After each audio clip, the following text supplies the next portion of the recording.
My guest and I will unpack the stakes and discuss what this means for governance in the lead-up to the 2024 elections. My guest is former Deputy Attorney General and Bolgatanga East MP, Dr. Dominic Ayine.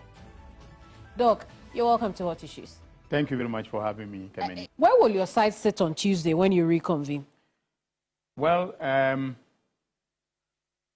ordinarily, we should be sitting at the majority side because from the Speaker's ruling, we have 136 members and the New Patriotic Party has 135 members. So they are in the minority. But of course, the orders of the Supreme Court will have to be implemented. I don't know how long it's going to take for Mr. Speaker to implement it. If he's implementing the orders from day one, then it means that we revert to the position in which we were, which means that we will not move to the majority side. But if he's not implementing it on Tuesday, then we will, be on the majority side until such a time that he announces that he has started the implementation.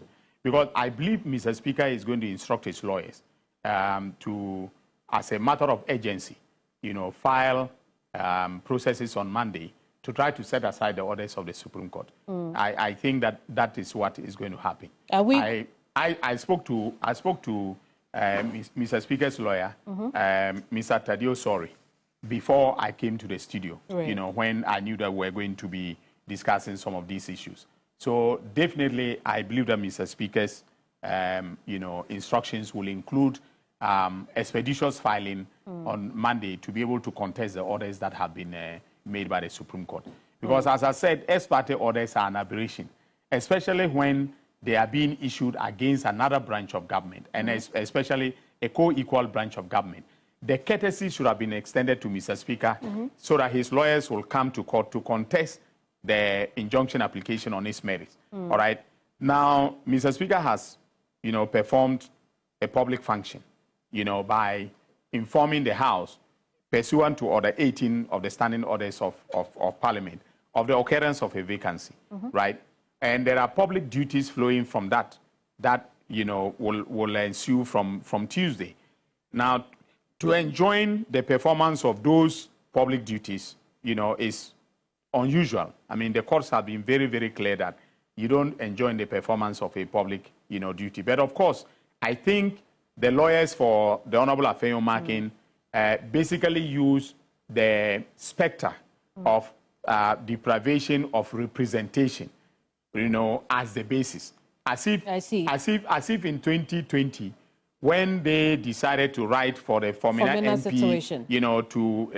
Not to be recognized in Parliament, the people of Formina were they not deprived of representation? Of course, does that sound hypocritic for you? Yeah, it is. It is very. They are exhibiting double standards. All right. And that's typical of the NPP. Part of the problems we have had in this country, with our democracy, is what I call the NPP exceptionalism. They always want to be an exception. So they were the ones who engineered the process leading to the removal, if I may say so, or the declaration of a vacancy, the occurrence of a vacancy as far as Formina was concerned. And then today they turn around and say, no. Yes, we did it in the past, but it was wrong. The snippets of the Supreme Court ruling that you have heard, do you also get the impression it would appear as though they had ruled on the substantive case instead of ruling on an ex parte? You are spot on. I think they sounded to me